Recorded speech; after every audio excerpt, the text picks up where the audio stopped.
이준석. 예, 존경하는 우리 서울 시민 여러분, 그리고 대한민국 국민 여러분, 반갑습니다. 이준석입니다. 오늘 드디어 지난 6개월 동안의 계엄 정국을 마무리 지을 대통령 선거의 투표가, 사전투표가 시작되었습니다. 이번 선거 잘 아시겠지만 대한민국이 계엄을 정리하는 것에 이어서 어떤 미래를 구축하는지 전 세계가 지켜보고 있습니다. 사실 지난 7, 8년 동안의 대한민국, 누군가가 정권을 잡으면은 상대에 대한 보복을 이어나가고 그 보복하는 상대에 또 맞서서 방탄하고 이런 것들이 계속 이어져 내려왔습니다. 과거 문재인 대통령께서 집권하신 다음에 적폐청산이라는 걸 하면서 상대 진영을 다 감옥 보내려고 했고, 그때 도구로 불러들여진 사람이 윤석열 검사였고, 그 사람이 또 그걸 인기로 얻어가지고 대통령이 되는 바람에 그 다음에는 야당에 있는 사람들 감옥 보내려고 줄다리기 하고, 이러다 보니까 7, 8년 동안 대한민국의 정치는 법조인 출신들끼리 서로 감옥 보내려는 정치로 되어버렸습니다. 이제는 저는 이 정치 문화가 바뀌어야 된다고 생각합니다. 이제는 대한민국 더 이상 상대에 대한 증오와 청산으로 시간을 보낼 여유가 없습니다. 이제 대한민국이 미래를 향해 가야 된다 생각합니다. 동의하십니까?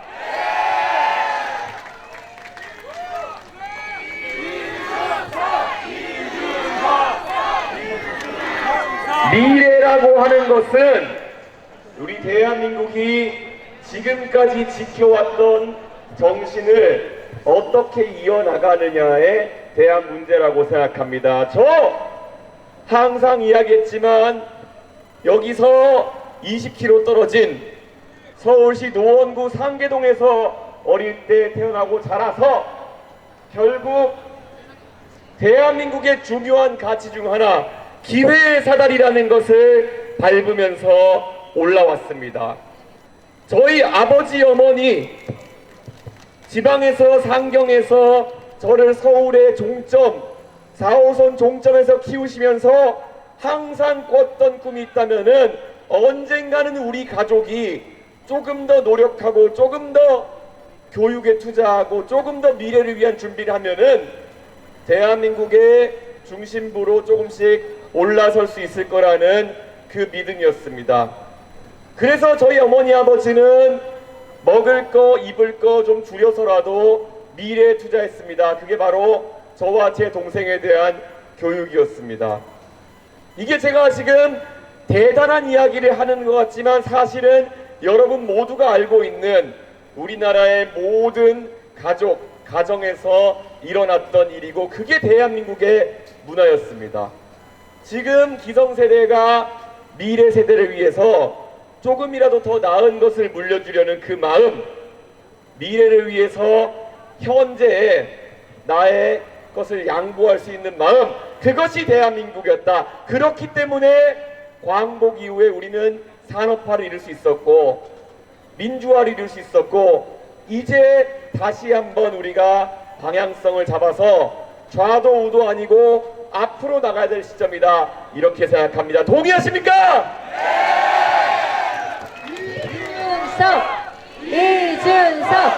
이준석. 저는 제가 사랑하는 우리의 조국 대한민국의 이런 미래 세대를 위해 기성세대가 양보하고 도와주는 문화가 지속됐으면 좋겠습니다.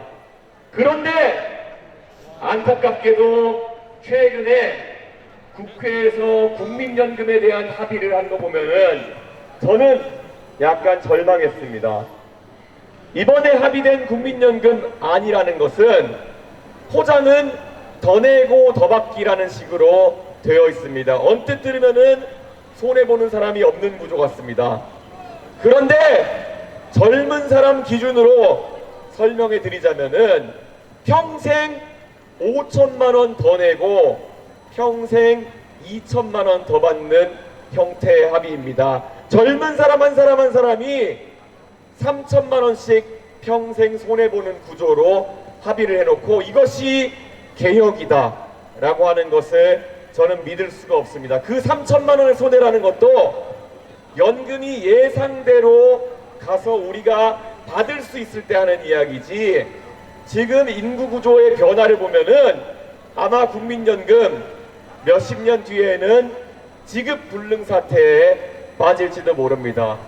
그래서 개혁신당은 정당 중에서 그래도 목소리를 높여서 미래 세대에게 불리한 연금 체제를 구연금과 신연금으로 분리해서 해결하자라는 이야기하고 있습니다. 이거 어떻게 보면은 다른 세대에서는 표 깎일 수도 있는 그런 이야기입니다. 그런데 저는 이야기합니다.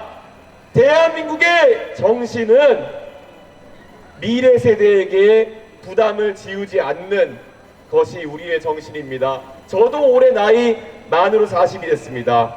제가 냈던 연금과 제가 연금을 내야 되는 기간이 어쩜 비슷할지도 모릅니다.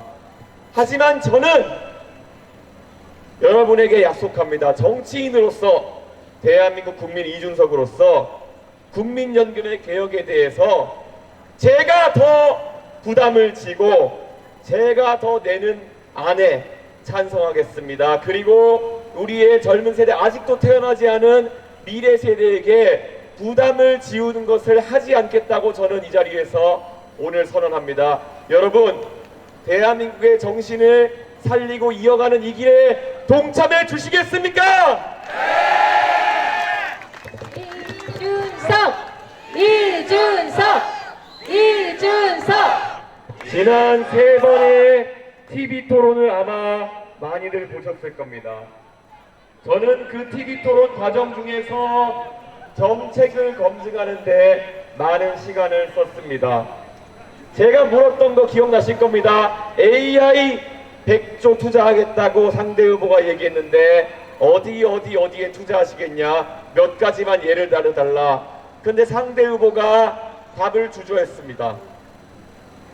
답을 주저하면서 항상 얼버무렸습니다.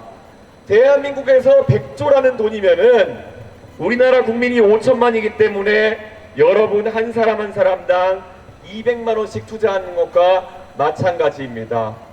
대한민국 국민 한 사람 한 사람이 자기들이 200만 원씩 투자하는 곳에 대해서 알아야 할 권리가 있는 거 아닙니까, 여러분? 이것에 대해서 답하는 것을 주저하거나 아니면 말 돌리기로 일관하는 후보는 무책임한 후보입니다. 그리고 저는 물었습니다. 공약을 보니까 간병비 지원을 늘리겠다. 간병비가 연간 15조 원 된다고 합니다. 도대체 몇 퍼센트를 지원하겠다는 건지 모르겠지만 이런 금액을 공약할 때는 적어도 재원 마련 대책이 있어야 하는 겁니다. 제가 말한 것처럼 이미 건강보험 재정 우리나라 1년에 97조 정도 됩니다. 그런데 2033년 그때가 되면 마이너스 30조 적자가 납니다. 여러분, 지금 여러분이 내는 피땀과 같은 세금, 그리고 건강보험료, 나중에 건강보험만 30조씩 펑크나는데 여기에다가 간병비 부담을 왕창 얹겠다고 하면서 재원 마련 대책도 말하지 못하는 사람, 이런 사람을 우리는 베네수엘라의 차베스 같은 사람이라고 이야기하고 포퓰리스트라고 이야기합니다. 지난 12월 3일 윤석열 대통령은 45년 만에 계엄으로 대한민국 국민들에게 큰 실망감을 안겨줬습니다. 그런데 우리가 계엄의 상처를 딛고 뽑는 대통령이 30여 년 만에 IMF와 같은 환란을 일으킬 만한 후보면은 그건 안 되는 겁니다. 이재명 후보, 예전에도 대한민국이 기축통화국이 될 것이니까 빚내서 펑펑 쓰자는 이야기를 한 바가 있습니다. 여러분, 이런 이야기는 반복되면 안 되는 것 아니겠습니까?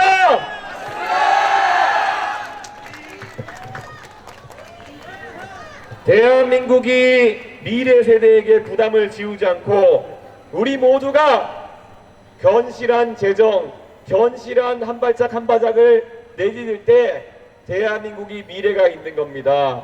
이미 대한민국의 GDP 대비 국가 부채가 50% 선에 달해 있습니다. 여러분, 이런 구조에서 만약에 국채 이자율이나 이런 게 더 오르게 되면은 우리는 바로 외환위기의 위협에 직면하게 됩니다. 저는 제가 98년도 IMF가 들이닥쳤을 때 중학생이었습니다. 그때 제 주변에 있던 친구들, 그때 아버지 어머니들이 직장을 잃고 가족 전체가 힘들어하는 것을 너무 많이 봤습니다. 친구들이랑 놀러 갈 때 같이 PC방 가자는 얘기도 차마 하기 어려웠던 시절이 있었습니다. 저랑 제일 친한 친구가 IMF 때문에 아버지가 실직하신 이후에 뭐 하나 먹으러 가자, 뭐 하나 놀러 가자라는 얘기하기도 어려웠던 것을 저는 기억합니다. 저는 대한민국에 다시는 그러한 불행이 오면 안 된다고 생각하기 때문에 이번 선거에서 여러분께서 꼭 포퓰리스트를 물리쳐 줬으면 좋겠습니다. 여러분 도와주시겠습니까? 이준석! 이준석!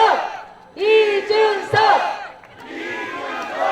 제가 대한민국의 미래에 대해서 이야기하면서 결국 항상 이야기하는 것은 지속 가능한 미래라는 것입니다. 지속 가능한 미래에 대해서 우리가 이야기할 때는 결국 대한민국의 건실한 재정 그리고 우리 대한민국의 정신이 이어질 수 있도록 해야 된다라는 말씀을 계속 드리고 있는 겁니다.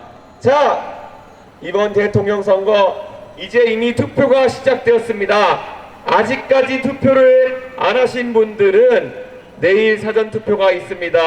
이번 선거 사실 내일 투표에서 많은 분들이 투표할 것으로 예상되고 있습니다. 특히 서울에 올라와서 학교를 다니시는 분들 그리고 직장 생활 하시는 분 중에 주소지 이전을 안 하신 분이 있다면 내일 무조건 투표를 해주셔야 됩니다.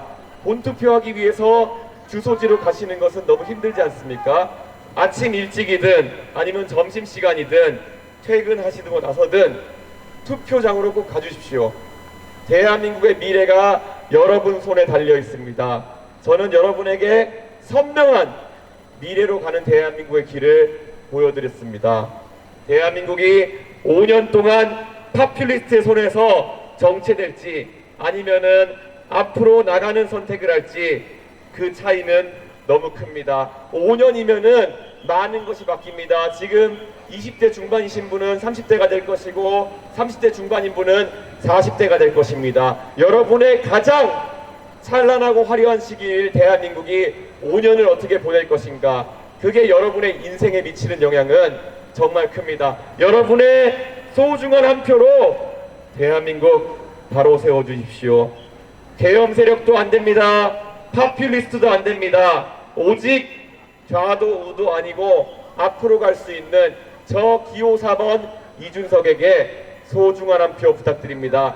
열심히 해서 제가 정말 죽기 살기로 대한민국 발전시켜서 여러분의 한 표에 보답해 드리겠습니다. 여러분, 살면서 주식 투자도 많이 해보셨을 것이고 코인 투자도 해보셨을 수 있습니다. 제가 단언코 말씀드리겠습니다. 여러분이 투표장에서 시간을 투자해서 던지는 한 표가 여러분이 투자했던 어떤 주식과 코인보다도 여러분의 삶에 가장 큰 변화를 가져다주는 그런 투자가 될 것이라고 제가 확신합니다. 여러분, 소중한 한 표 부탁드립니다. 감사합니다. 이준석! 이준석! 이준석!